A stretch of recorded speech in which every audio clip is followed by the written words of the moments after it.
नगर रामलीला समिति ट्रस्ट की आवश्यक बैठक शनिवार को स्थानीय संभावना स्कूल के जुबली हॉल में आयोजित की गई, जिसकी अध्यक्षता नगर रामलीला समिति ट्रस्ट के अध्यक्ष डॉक्टर अर्चना सिंह एवं संचालन अवधेश कुमार पांडे ने किया। संचालन करते हुए अवधेश कुमार पांडे ने ट्रस्ट के उद्देश्य और तथ्यों को कार्यकारिणी के समक्ष रखा। इस मौके पर नगर रामलीला समिति ट्रस्ट के अध्यक्ष डॉक्टर अर्चना सिंह ने कहा कि किसी भी संस्था को पूर्णतः अस्थायित्व देने एवं नियम कानून से चलाने के लिए बनाते हैं। मैंने नगर रामलीला समिति को ट्रस्ट बनाकर पूर्णता देने का प्रयास किया, सनातन को आगे बढ़ाने का कार्य किया, ट्रस्ट का बैंक अकाउंट खोला ताकि पारदर्शिता बनी रहे। यही बात विरोधियों को आंख में लग गई और वे प्रोपेगेंडा चलाने लगे। आज सनातन के नाम पर बुलंदियों पर जाने वाले लोग का चाल चरित्र और चेहरा उजागर हो गया है। वे कभी पर्दे के सामने और कभी पर्दे के पीछे रहकर खेल रहे हैं।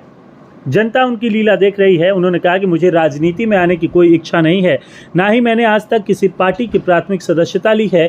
मुझे भविष्य में भी राजनीति में नहीं जाना है। हमारे खून में सृजन है। हमारे माता पिता ने सृजन का पाठ पढ़ाया है। हम देश और समाज को जोड़ने में विश्वास रखते हैं, ना कि विध्वंस करने की तरकीब सोचते हैं।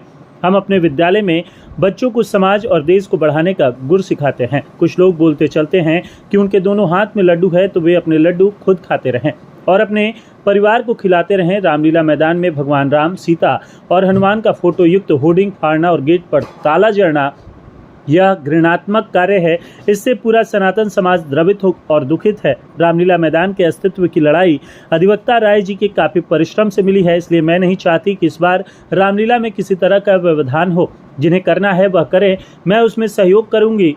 चंद लोग सौहार्दपूर्ण माहौल बिगाड़कर हिंदू और सनातन धर्मावलंबियों को बांटना चाह रहे हैं। हम उनकी मनसा को पूरा नहीं होने देंगे।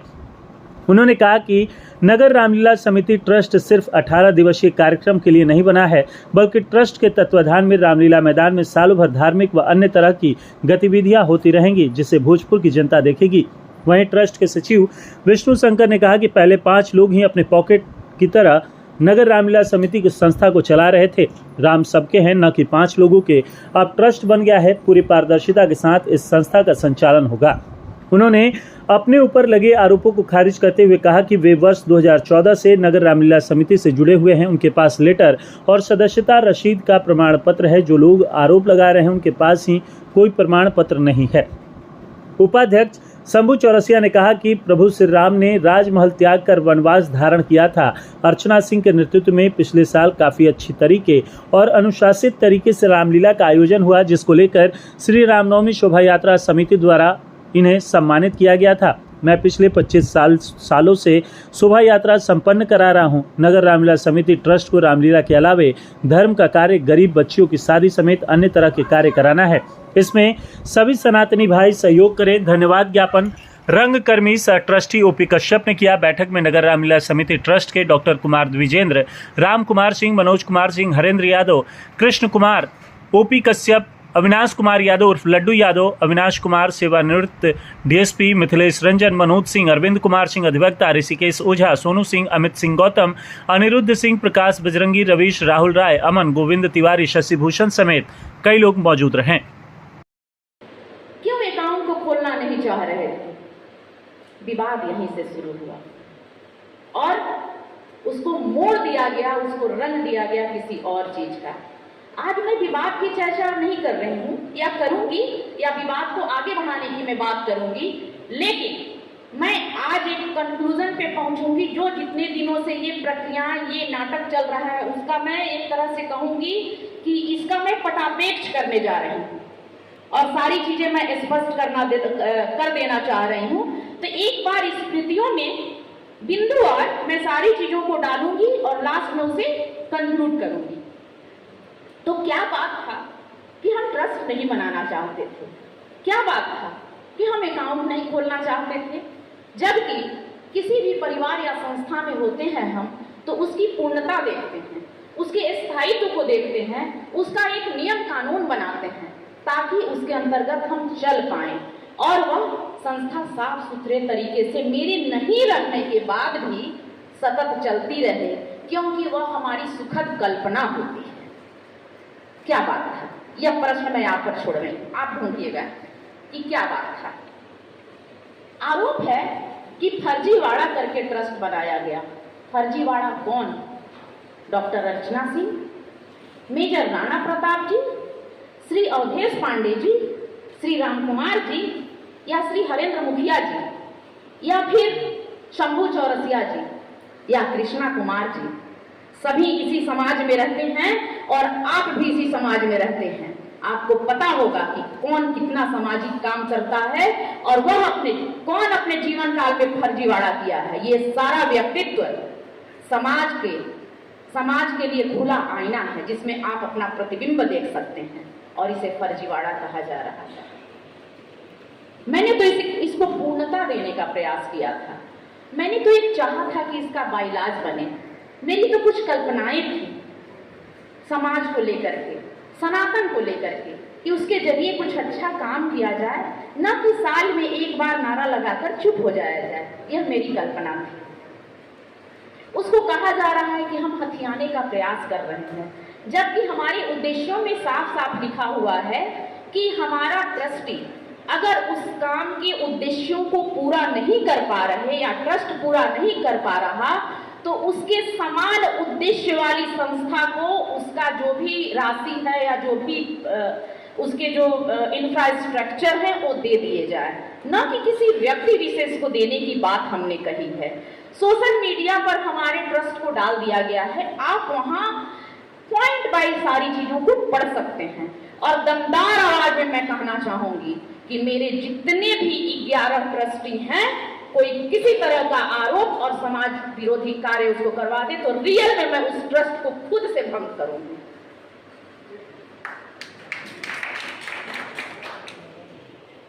पिछले 14 साल के सचिव को संयुक्त सचिव को हमारा स्टाफ बताया गया, जबकि यहाँ के स्टाफ होने से पहले वह संयुक्त सचिव रह चुके हैं। और जो संयुक्त सचिव होता है वो सचिव के काम को बहुत भली प्रकार जान चुका होता है और उससे बेहतर कोई नहीं कर सकता, इसलिए संयुक्त सचिव को हम लोगों ने सचिव बनाया। कहा जा रहा है कि हमारे दोनों हाथ में लड्डू हैं। सनातन को लड्डू के रूप में उपयोग किया जा रहा है। बात पर गौर कीजिएगा, इसको भंजाया जा रहा है। हम कोई लड्डू पेड़ा समझकर रामलीला समिति में नहीं जुड़े थे।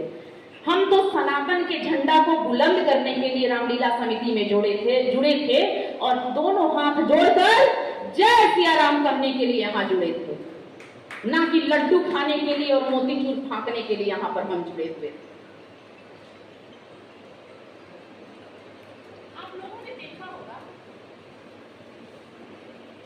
आप लोगों ने देखा होगा, खुद माना गया है उन लोगों के द्वारा कि ट्रस्ट नहीं बनाकर इन लोगों ने गलतियां की। किन लोगों ने? पहले वाले लोगों ने, नवनियुक्त लोगों के द्वारा कहा गया कि ट्रस्ट नहीं बनाकर इन लोगों ने कुछ गलतियां की। आप भी मान लिए कि गलतियां की, बस गलती वही थी और बस मामला वही फंसा हुआ था। जब आप मान ही लिए कि इन लोगों ने गलतियां की तो वहीं पर जय सिया राम हो गया। क्या हुआ? जय सिया राम। यही तो लड़ाई थी। आपने मान लिया, सब कुछ खत्म।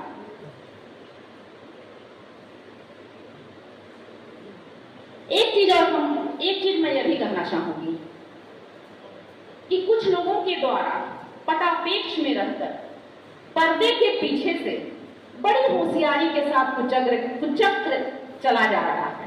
इसको सारी जनता समझ रही है, हम लोग भी समझ रहे हैं, बुद्धिजीवी भी समझ रहे हैं और सनातनी भी समझ रहे हैं और शायद आप भी समझ रहे हैं। मत डालिए, सनातन का नाम लेकर सनातन को खंडित करने का प्रयास मत कीजिए। सदियों सदियों तक आपके वंशज, हमारे वंशज, ये धरती आपको थू थू करेगी कि सनातन का नाम लेकर बुलंदियों पर जाने वाला इंसान सनातन को कैसे धरातल में मिटाने की साजिश रच रहा है। इस साजिश से बाहर आइए, ईश्वर देख रहा है। ईश्वर के डंडे से डरिए। इंसान का डंडा पड़ता है तो डॉक्टर मरहम लगा देता है, लेकिन ईश्वर का डंडा पड़ता है, उसका इलाज, उसकी दवा पूरे ब्रह्मांड में नहीं मिलती।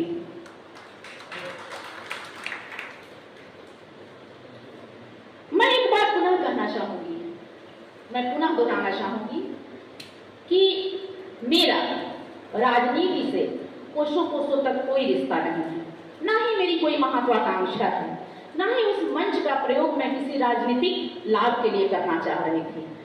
आप लिख लें कि मेरा किसी भी दल की कोई प्राथमिक सदस्यता नहीं है।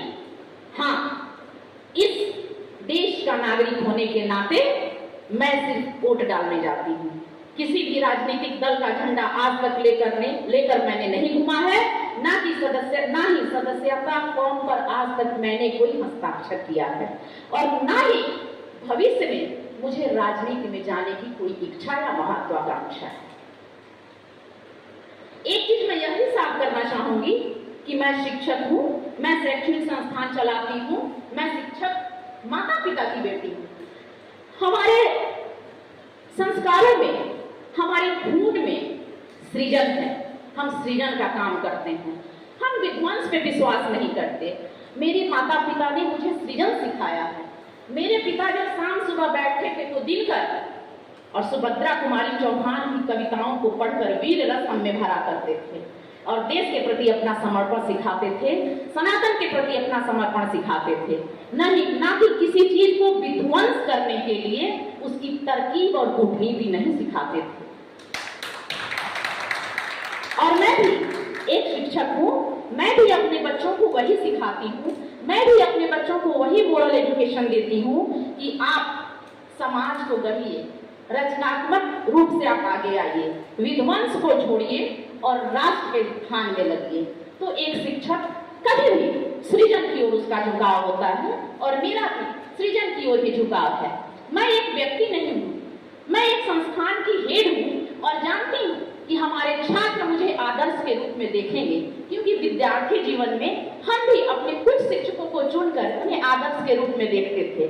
ये क्या पहनते हैं, कैसे बोलते चालते हैं, कैसे उनके दूसरे से मिलने जुलने की शैली है, इन सभी चीजों को अनुकरण करते थे विद्यार्थी जीवन में। तो मैं जानती हूँ कि अगर मैं गलत करती हूँ तो मैं एक गलत पीढ़ी को जन्म दूंगी जो कि समाज हित, देश हित और सनातन के लिए अच्छा नहीं है। इसलिए मैं वैसा काम कभी भी नहीं करूंगी।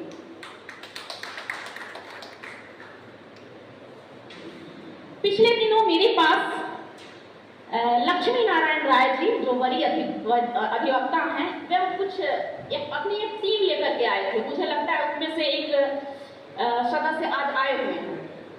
हाँ, और लक्ष्मी नारायण राय जी चूंकि अयोध्या गए हुए हैं रामलला के दर्शन के लिए, उन्होंने बोला कि मैं नहीं आ सकता। उनकी आंखों में आंसू था। बोले कि अब की बार रामलीला हुई।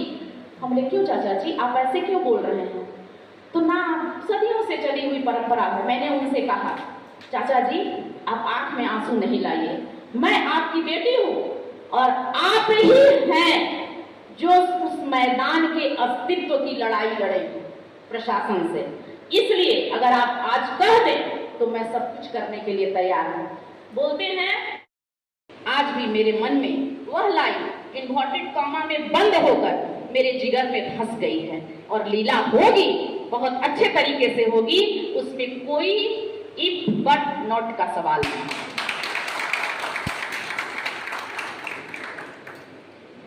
जो भी मैं आप लोगों को सुनाई, मुझे लगता है आप सभी चार चरित्र और चेहरे को भली प्रकार समझ गए होंगे, सभी से नकाब उठ गया होगा।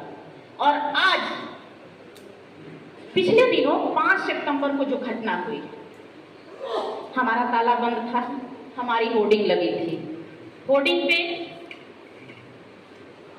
ऊपर में श्री रामलला, माता सीता, वीर हनुमान का फोटो लगा हुआ था।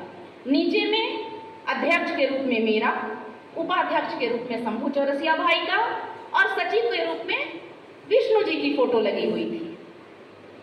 5 तारीख को जबरदस्ती रामलीला मैदान में घुसकर उसके खंभे को तोड़ दिया गया, बैनर को फाड़ दिया गया और नीचे गिरा करके जमीन पे रौंदा गया।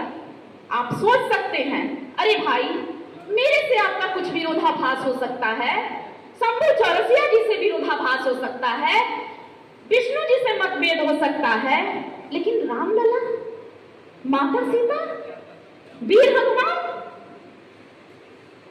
वे हमारे आराध्य हैं और इतनी घृणात्मक कार्य कि आप भगवान को भी नहीं छोड़े, उनको भी धरातल में मिला दिए।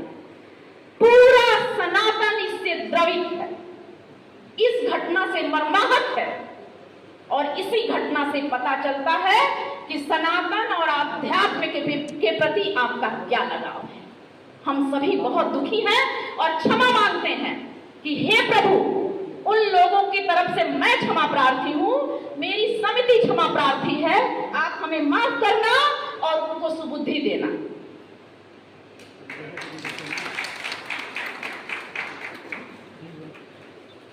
आज मैं जो बोलने जा रही हूं, शायद मेरे जो जवान भाई हैं, यंग हैं, उन्हें थोड़ा सा कुछ अजीब लगेगा।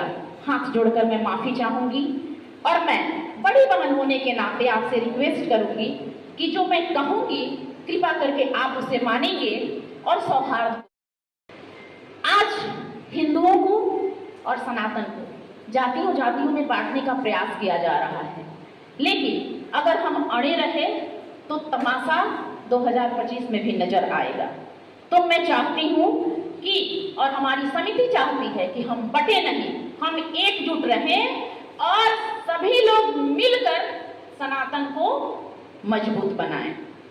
समाज में सौहार्दपूर्ण वातावरण बना रहे, आध्यात्मिकता बनी रहे, नागरिकों की भावनाओं को ध्यान में रख करके, संत समाज की भावनाओं को ध्यान में रख करके मैंने ये निर्णय लिया है कि हम लोग अपनी ओर से रामलीला के मंचन में कोई विघ्न नहीं डालेंगे,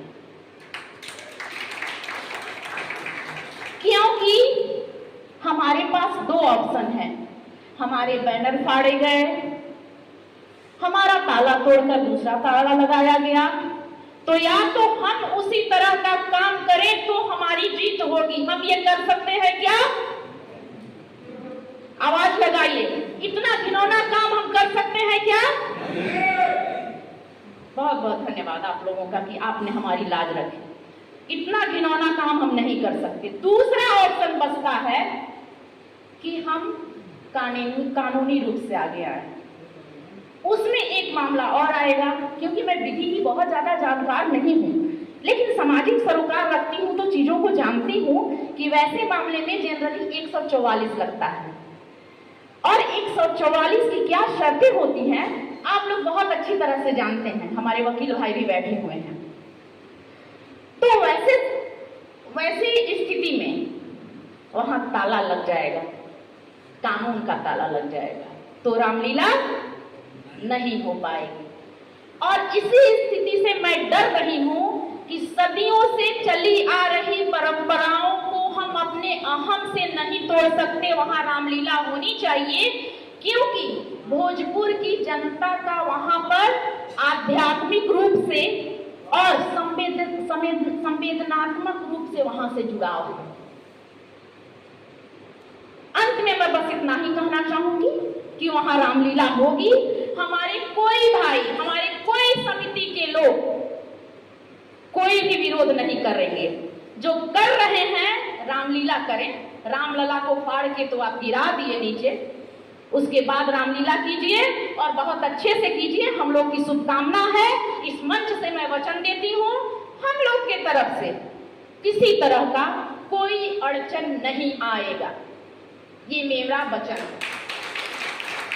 हमारी समिति, हमारे सदस्य, हमारे अभिभावक मंडल या हमारे ट्रस्टी किसी भी तरह से आपको क्षति नहीं पहुंचाएंगे।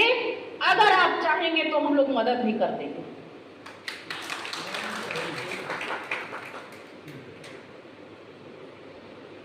लेकिन ट्रस्ट के जो हमारे उद्देश्य हैं, मैं चाहूंगी कि एक बार मैं ट्रस्ट के उद्देश्यों को पढ़ करके आपको सुना दूं, क्योंकि ट्रस्ट बन चुका है। वह हमारा एक ड्रीम है, एक हमारी कल्पना है, सृजन की कल्पना। और सृजन की कल्पना को हम नहीं छोड़ सकते। हम उस कार्य को करेंगे और बहुत अच्छे से करेंगे। हम लोग सारी तैयारियां कर लिए थे, हमारे पास सारे चीज के मंडली कर लिए थे। मंडली वाले को धमकाया गया है हमारे एक भाई हैं जिनके पूरे ट्रेनर हैं, वो लोग रहते थे, उन लोगों को धमकाया गया है। मेरे पास रिकॉर्डिंग है, मीडिया बंधु अगर चाहेंगे तो मैं यहाँ से उतरूंगी तो आप लोगों को अवेलेबल करवा दूंगी। ये सारे पेपर्स हैं, देखिए मंडली के पेपर्स हैं, जो हमने एडवांस दिया था उसके पेपर हैं, सब कुछ है मेरे पास, मेरी सारी प्लानिंग है। लेकिन सनातन की एकता और भावनाओं को ध्यान में रखते हुए मैं यह निर्णय दे रही हूँ। अब रहा ट्रस्ट की बात, तो ट्रस्ट को फर्जी साबित किया जा रहा है,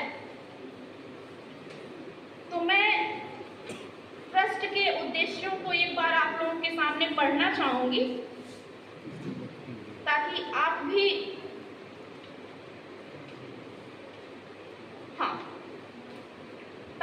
भी इसको, चूंकि ये फेसबुक पे डाला जा चुका है, मेरे द्वारा नहीं, कहीं और से, मैं खुद पढ़ देती हूँ, क्योंकि यह एक चोरी नहीं है। ट्रस्ट में यह भी लिखा हुआ है कि भोजपुर का कोई भी नागरिक जब आए कार्यालय में आकर के इसके उद्देश्यों को, हो रही गतिविधियों को, इसके आय व्यय को देख सकता है। इतनी ट्रांसपेरेंसी है, फिर भी कहा जा रहा है कि ट्रस्ट बनाया गया है एक कूटनीति के तहत। ट्रस्ट के उद्देश्य प्रभु श्री राम, श्री कृष्ण एवं अन्य देवी देवताओं के संदर्भ में लीला, कथा, नाटक इत्यादि विभिन्न माध्यमों से नागरिक में संस्कार, सभ्यता, संस्कृति, सामाजिक समरसता, धार्मिक सहिष्णुता की भावना करने हेतु देश के विभिन्न संस्थाओं तथा लोगों से संपर्क कर समाज, देश एवं चरित्र निर्माण में सहयोग करना तथा इस काम के लिए लोगों को प्रोत्साहित करना, धर्म स्थल का निर्माण, देखरेख तथा धर्म का व्यापक प्रचार प्रसार करना। ये उद्देश्य क्या पर्सनल है? ये उद्देश्य क्या सनातन से अलग है? मुझे नहीं लगता। और भी बहुत सारी चीजें हैं इसमें, मैं ज्यादा समय नहीं लेना चाहूंगी, लेकिन एक बार फिर कहना चाहूंगी कि चाल, चरित्र और चेहरे सभी चीजों से नकाब हट चुके हैं। समर शेष है, 2 लाइन। समर शेष है पाप का, भागी केवल व्याग, जो तटस्थ है समय लिखेगा उसका भी अपराध। भारत माता की, भारत माता की वंदे वंदे, जय सिया राम, जय जय सिया राम। बहुत इसके पहले हम गायत्री मंत्र स्तुति करना चाहते हैं। ओम भूर्भुवस्सुवः तत्सवितुर्वरेण्यं भर्गो देवस्य धीमहि धियो यो नः प्रचोदयात्। इसका अर्थ होता है उस प्राण स्वरूप, दुखनाशक, सुख स्वरूप, श्रेष्ठ, तेजस्वी, पापनाशक देव स्वरूप परमात्मा को हम अपनी अंतरात्मा में ध्यान करें। वह परमात्मा हमारी बुद्धि को सन्मार्ग में प्रेरित करे। हम सुबह सुबह उठकर ही अच्छे काम के लिए ईश्वर से प्रार्थना करते हैं कि हमारी बुद्धि को सन्मार्ग में प्रेरित करें। हम कभी नहीं चाहेंगे कि कोई गलत काम हो। ये सारे हमारे ख्याल से सभी लोग राम भक्त यहाँ उपस्थित गायत्री मंत्र पढ़ते होंगे, जानते होंगे, सुनते होंगे। खैर, इसके बाद अभी राम का नाम भूल गए हम। हमारे सभा में उपस्थित प्रेस मीडिया भाई, राम भक्त सभी का अभिनंदन है और स्वागत है।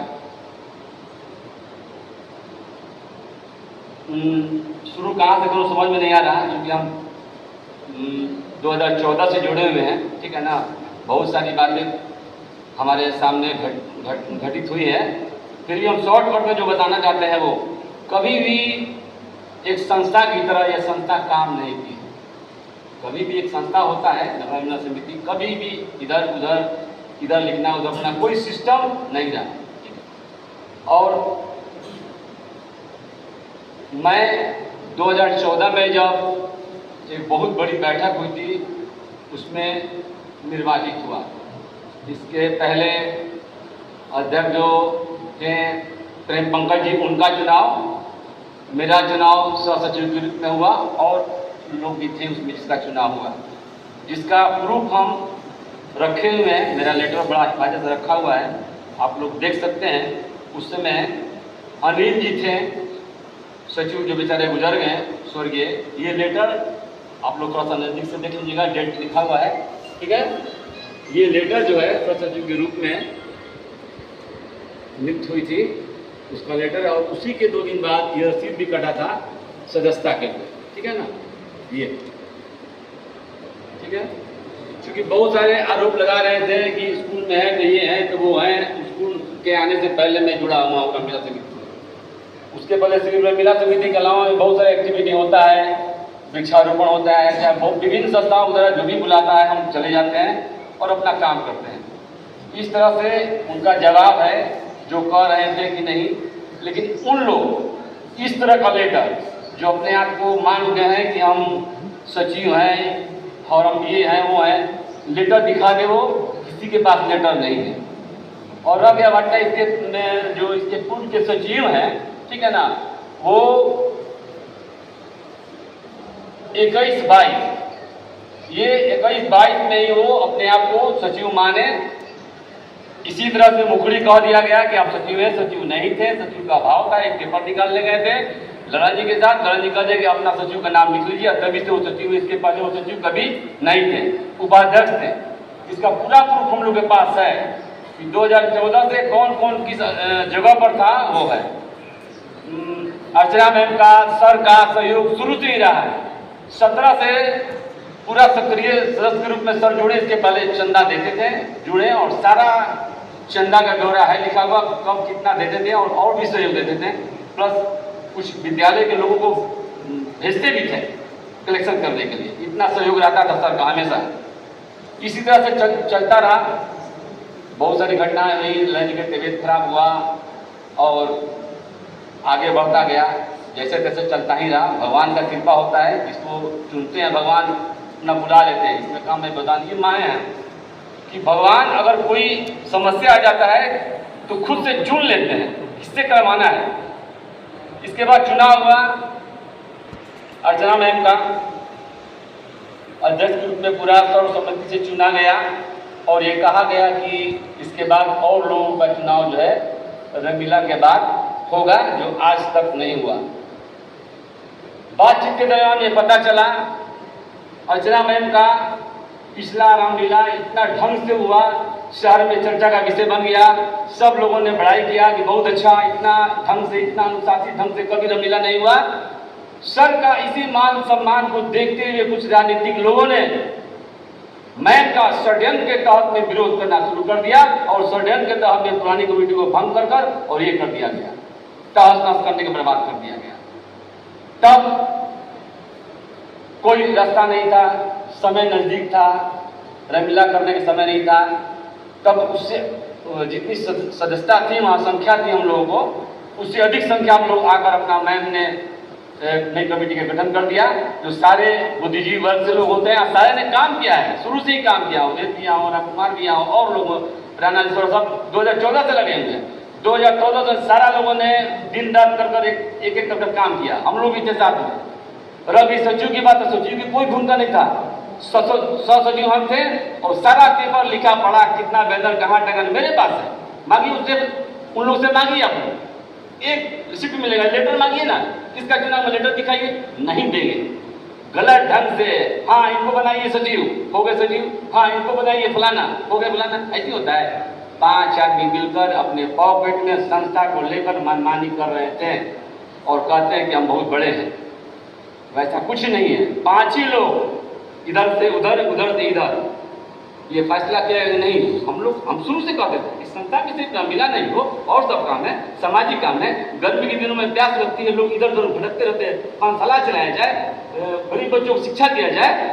इस तरह से कोई नहीं बात, बस रामलीला हो जाता था किसी तरह से, बस आनंद फानंद में, जैसे कोई इसका हिसाब पत्थर लिखना पढ़ना डरना ना, प्रोसीडिंग रिसर्च सही से लिखा था। क्योंकि हम जानते हैं शुरू से 5 लोगों के बीच में हम भी बैठते थे, हमने विरोध करता था कि नहीं यही 5 लोग रहेंगे, क्यों रहेंगे ये 5 लोग। राम जी सबके हैं कि 5 आदमी का है? राम जी सिर्फ खास वर्ग के लोगों के लिए, सबके लिए है? अरे सबको न रहना चाहिए इसमें, सारे कौम को, सारे कमेटी को, सारे कास्ट को रहना चाहिए। राम सिखाते हैं दूसरा चीज, आप सिखा रहे हैं दूसरा चीज। तो इसी तरह से विवाद बढ़ता गया और बात बहुत कुछ कहना था, ठीक है ना, इतना हम कुछ लिख कर आए थे, लेकिन और लोगों को बोलना है। संक्षेप में जो बोलना था बोल दिए। जय श्री राम, जय सिया राम, जय हनुमान। सबसे पहले मैडम ने जो इनिशिएटिव लिया है क्योंकि राम विवाद नहीं है, राम तो हल है, और राम को पा लेना नहीं है, राम तो त्याग है। तो इसलिए मैं मैडम का धन्यवाद देता हूं कि उन्होंने इस विवाद को ख़त्म किया और आगे बढ़ चढ़ के हम लोग सहयोग की भी अपील की हम लोग सहयोग करेंगे। लेकिन एक चीज़ मेरे अंदर पीड़ा है, हम थोड़ा अंदर से भावुक हैं, मेरे आंसू नहीं दिख रहे होंगे, लेकिन हम एक चीज़ बोलेंगे कि जिस तरीके से आरा की जनता के साथ धोखा हो रहा है, हिंदू मुस्लिम करके चुनाव जीत लिया गया। आप बताइए, आज भी हमारी माताएं बहनें यहाँ तक घुटने पे अपना नीचे का सलवार चढ़ा के मंदिर में पूजा करने जाती है। बताइए वो हिंदू है कि नहीं? आज हमारे शहर की स्थिति क्या है आप लोग देखिए, जनप्रतिनिधि तमाम चुने जाते हैं, आते हैं जाते हैं, लेकिन हमारी शहर की स्थिति बहुत ज़्यादा खराब है। और ये रामलीला से पीछे हट जाना ये बहुत ज़्यादा पीड़ा की बात नहीं है, लेकिन पीड़ा की ये बात है कि फिर वही लोग आएंगे, फिर वही लोग वहाँ पे मैडम काबिज होंगे जो कल तक उन्हीं पार्टी के लोग, उन्हीं विचारधारा के लोग जो कह रहे थे सुप्रीम कोर्ट में कि राम काल्पनिक है। आज हम लोग उन्हीं के हाथ में इस बात को देने जा रहे हैं। इस विवाद को खत्म करने के लिए हो सकता है ये जरूरी हो, लेकिन ये जनता के हित में लॉन्ग टर्म में बहुत घातक साबित होने वाला है। ये बात मैं बहुत विनम्रता के आपके साथ कहना चाहूँगा। लगातार आरा की जनता के साथ आप 40 वार्ड में जाके देखिए, आरा विधानसभा क्षेत्र में कहीं पे जाके देखिए, चाहे सांसद हो, विधायक हो, चाहे मेयर हो, कोई भी हो, देखिए उनकी स्थिति क्या है। इस मंच को मैं राजनीतिक मंच नहीं समझता हूँ, लेकिन फिर भी मैं एक बात अपनी पीड़ा जरूर कहना चाहूँगा कि वो लोग उस मंच का इस्तेमाल फिर उसी लिए करेंगे जो कि पिछले मेयर चुनाव और विधायक चुनाव में हो चुका है। तो इस चीज़ को आप लोग समझिए। मेरी ज़्यादा विषाद नहीं है, लेकिन एक पीड़ा मेरी जरूर थी। मैं 2 शब्द के साथ अपनी बात को ख़त्म कर देना चाहूँगा कि वो दिलों में आग लगाएगा, वो दिलों में, ये मैडम की तरफ से है कि वो दिलों में आग लगाएगा, हम दिलों की आग बुझाएंगे, उसे अपने काम से काम है, हमें अपने काम से काम है। तो एक शब्द और हम रामचरितमानस से बोलना चाहेंगे। देखिए, हम लोग धर्म का प्रचार नहीं करते हैं, दिखावा नहीं करते हैं, लेकिन हम लोग सही मायने में धार्मिक लोग, क्योंकि हम लोग गरीब और जो छोटे तबके के लोग हैं उनके लगातार बेहतरी के लिए लड़ते हैं, चाहे वो शिक्षण संस्थान हो, चाहे वो न्यायिक व्यवस्था हो, चाहे कोई भी जगह हो। तो रामचरितमानस में राम जी भी कि राम तो यही कहते हैं और राम राज्य भी तो यही है। तो कोई बात नहीं, पीड़ा के साथ हंसते हुए हम 2 शब्द कह के अब जा रहे हैं कि पवन तने बल पवन समाना, बुद्धि विवेक विज्ञान निधाना, और कौन सो काज कठिन जग माही, जो नहीं होए तात तुम पाही। बहुत अच्छा लगा, इसलिए अच्छा लगा कि हमारी पीढ़ी अच्छी चीज़ों के लिए संवेदनशील है। मैं अपने भाई को याद दिलाना चाहती हूँ कि मैंने ये नहीं कहा कि मैं अपने कर्तव्यों को करना बंद कर दूंगी। मैंने ये कहा कि मात्र 15 से 17 दिन शेष रह गए हैं, 20 दिन शेष रह गए हैं, होने दीजिए, हमारा क्रियाकलाप चलता रहेगा, क्योंकि हम लोगों का ट्रस्ट बन चुका है। मैं इस समय में सिर्फ विघ्न नहीं डालना चाहती, मैंने ये कहा है, ना कि मैंने ये कहा है कि मैं रणछोड़ दास बन गई हूं और रण छोड़कर जा रही हूं। मैंने ये नहीं कहा। मैंने सिर्फ नगर के नागरिकों की भावनाओं को देखते हुए, रामलला के आदर्श का अनुसरण करते हुए शांति की राह चुनी और ये कहा कि रामलीला करवाओ, आते ही करवाओ, हम लोग भी मदद कर देंगे। लेकिन हमारे ट्रस्ट का जो उद्देश्य है उसको हम फाइलों में बंद नहीं करने जा रहे हैं। उसके लिए हम लोग सतत प्रयत्नशील रहेंगे और आने वाले समय में समाज देखेगा कि जो ट्रस्ट हमने बनाया यह अपने लिए बनाया, मैदान को ग्रिप में लेने के लिए बनाया, वर्चस्व स्थापित करने के लिए बनाया, या क्या करने के लिए बनाया, यह समाज दिखेगा। सिर्फ वक्त का इंतजार कीजिए। बहुत बहुत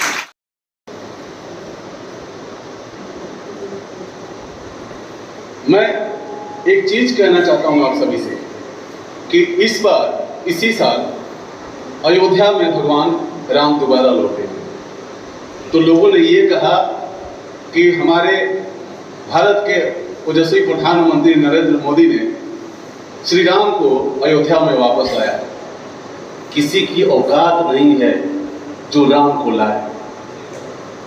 किसी की औकात नहीं है कि वो राम को लाए।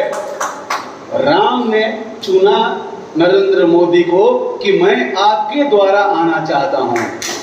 नहीं तो हिंदुस्तान में कितने प्रधानमंत्री आए और चले गए, कितने सुप्रीम कोर्ट के जज हुए और चले गए, लेकिन उस जज के हाथों वो फैसला होना था कि राम को आना है। मोदी जी के हाथ से ये होना था कि हमको आना है। दशरथ की 3 पत्नी थी, कौशल्या, कैकेयी और सुमित्रा, लेकिन राम ने कौशल्या को चुना। उसी तरीके से मैं आपसे कहना चाहता हूं कि यहां हम राम को वरण करने चले थे, लेकिन राम का तो अपहरण हो गया है। हम राम को वरण करने चले थे, लेकिन राम का अपहरण हो गया है। आरा की स्थिति सबको पता है ना, कि आरा में राम को और आरा वासियों को राम का महत्व सिखाने वाला कौन व्यक्ति है? वो किसी से छुपा नहीं है। वो कौन है? वो शंभू चौरसिया है। आरा में राम का महत्व बताने वाले, जन जन तक राम का नाम पहुंचाने वाले वो शंभू चौरसिया है। तो इस बार राम ने चुना है अर्चना सिंह को और शंभू चौरसिया को कि हमें गद्दी से निकालो और राजगद्दी तक पहुंचाओ। राम ने चुना है कि गद्दी से निकाल के हमें राजगद्दी तक पहुंचाओ, और हम उनके साथ हनुमान बनकर खड़े हैं। एक हनुमान नहीं, राम के पास तो एक हनुमान देना, लेकिन इस राम हनुमान है, और जब एक हनुमान तो लंका में आग लगा दिए थे, तो इतना हनुमान क्या कर सकता है?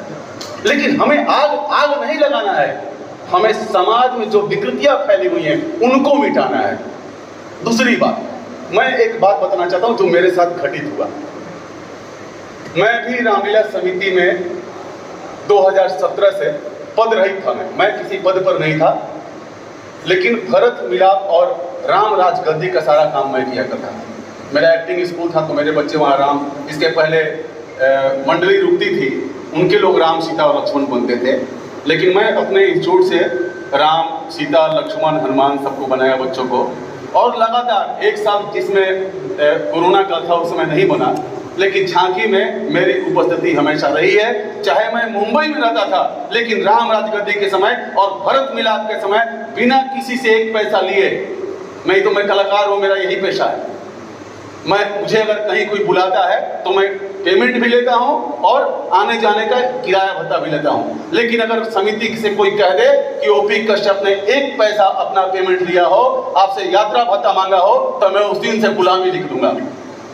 तो लोग कहते हैं कि इस ट्रस्ट में जुड़े लोग पुराने नहीं है। 17 से मैं हूं।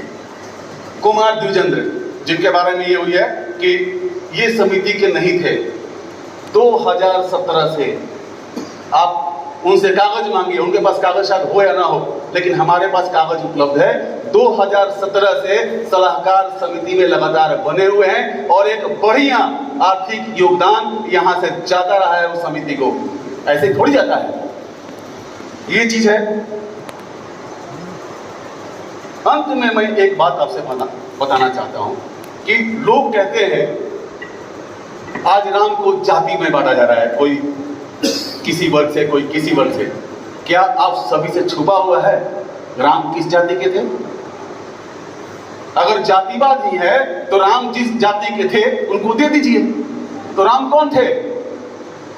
राम क्षत्रिय थे, लेकिन कभी राम क्षत्रिय के बन के रहे? मैं जाति से ब्राह्मण हूं। अगर राम सबसे बड़े दुश्मन किसी के होंगे तो किसके हो सकते थे? ब्राह्मण के, क्योंकि उन्होंने ब्रह्म हत्या की थी, रावण को मारा था। लेकिन हमने क्या राम को कहा कि आपने ब्रह्म हत्या किया है? हमने तो कहा कि आप उस ब्राह्मण का हत्या किए हैं जो दुराचारी था, जो दुष्ट था, जो राक्षस था। हमने जाति नहीं देखी वहां पर, हम राम को पूछते हैं। जो ब्राह्मण होंगे वह एक बात जानते होंगे, 2 तरीके के ब्राह्मण होते हैं, सरजू पारिण और कानकुब्ज। सरजू पारिण और कानकुब्ज, ये क्यों? मैं बताना चाहता हूं आपको कि जब भगवान राम पर वापस अयोध्या आए तो उन पर ब्रह्म हत्या लगा था। तो ऋषि मुनियों ने कहा कि आप ब्रह्म हत्या से तो छुटकारा जरूरी है, क्योंकि विष्णु मानव के रूप में थे, तो ब्रह्म हत्या से छुटकारा जरूरी है। तो आप यज्ञ कीजिए, ब्रह्म भोजन कराइए, ब्राह्मणों को उसमें बुलाइए, तब आपको ब्रह्म हत्या से छुटकारा मिलेगा। इस बीच जब यज्ञ हुआ तो ब्राह्मणों में दो टोली बन गई। कुछ ब्राह्मण ने ये कहा कि नहीं नहीं, आपने तो ब्रह्म हत्या किया है, हम आपके यहाँ खाना नहीं खाएंगे। लेकिन कुछ ब्राह्मणों ने कहा कि आज हमारे भगवान पर विपत्ति आई है, आफत पड़ा है, जैसे ये हमें बैतरणी पार लगाते हैं तो इन पर अगर आज ये पाप लगा है तो हम इनको पाप से मुक्ति दिलाने के लिए हम इनके यहाँ ब्रह्म भोजन करेंगे। तो हम लोग कानकुब्ज वाले भगवान राम के यहाँ ब्रह्म भोजन किए हैं, भगवान राम को छुटकारा दिया है, उस पाप से मुक्त किए हैं। इसलिए सरजू पारे लोग हमारे घर में शादियां नहीं करते, हमारा छुआ हुआ खाना भी नहीं खाते, ऐसा मैं सुनता हूं। तो राम किसी जाति के नहीं थे, राम निषाद जाति के थे, राम सेवरी के जाति के थे, राम हनुमान के जाति के थे, राम उस दिन वो व्यक्ति कहने वाले जाति के थे जिसने ये कहा, जिसके कहने से सीता मैया को दोबारा वनवास भेज दिए। तो राम बनना है तो राम के जीवन में हमेशा कष्ट रहा, लेकिन वो कभी दुखी नहीं हुए। अरे जिस व्यक्ति को आज राजा बनना हो कल, और वो आज रात में उसे मालूम चलता है कल उसे वन में जाना है, आप सोचो। तो हमारे राम वो थे, हम कभी लड़ाई झगड़ा में नहीं पड़ेंगे। मैं मैडम के लिए, मैडम जो फैसला ली हैं, मैं तहे दिल से उनका धन्यवाद देता हूं कि रामलीला होना चाहिए, क्योंकि यहाँ के जनता बहुत भावुक है, उनको नहीं पता है कि क्या हो रहा है, उनको क्या चाहिए ये उनको पता है। तो रामलीला होने दिया जाए, ये बहुत ही अच्छा होगा, और हम लोग अगले साल से बेहतर तरीके से कुछ ना कुछ करेंगे। तो मैं ये आपको बताना चाहता था कि एक घटना जो मेरे साथ हुई थी 2 साल पहले, जिस समय वहाँ अध्यक्ष ललन बाबू हुआ करते थे, तो हमेशा ये बात होती थी कि हमेशा आपसे रामलीला जो हो ना डिजिटल कराया जाए। कहते हैं ना कि बदलाव जरूरी है, और जो नहीं बदलेगा वो एम्बेसडर हो जाएगा, नोकिया हो जाएगा। तो बदलाव बहुत जरूरी है। आजकल रामलीला जो देखने आते हैं वो इंटरटेनमेंट के लिए आते हैं, तो इंटरटेनमेंट का जो स्तर है उसको आप अगर नहीं बढ़ाएंगे तो लोग नहीं जुड़ेंगे। तो मुझसे कहा गया कि आप यहाँ डिजिटल करवाइए। तो मैं अपने एक दोस्त से बात किया राइटिंग के लिए, स्क्रिप्ट राइटिंग के लिए। तो 10 एपिसोड का स्क्रिप्ट राइटिंग के लिए 2.5 लाख पर तय हुआ। मैं प्रेस मंत्री को ये बात बताना चाहता हूँ, 2.5 लाख पर तय हुआ स्क्रिप्ट के लिए। बाद में उसका बहुत सारा खर्चा था जिसका व्यवस्था करना था। ये हमको वहाँ के पुराने सचिव हमको ये बोले कि आप लिखवाइए। 25,000 रुपया मुझे एडवांस मिला, राइटर के अकाउंट में ही। ये क्या नाम है, पुराने जो भूतपूर्व अध्यक्ष थे उन्होंने दिया। बीच में पता नहीं क्या हुआ, मैं तो स्क्रिप्ट करवा दिया, लेकिन मुझे एक एक पेमेंट के लिए दौड़ना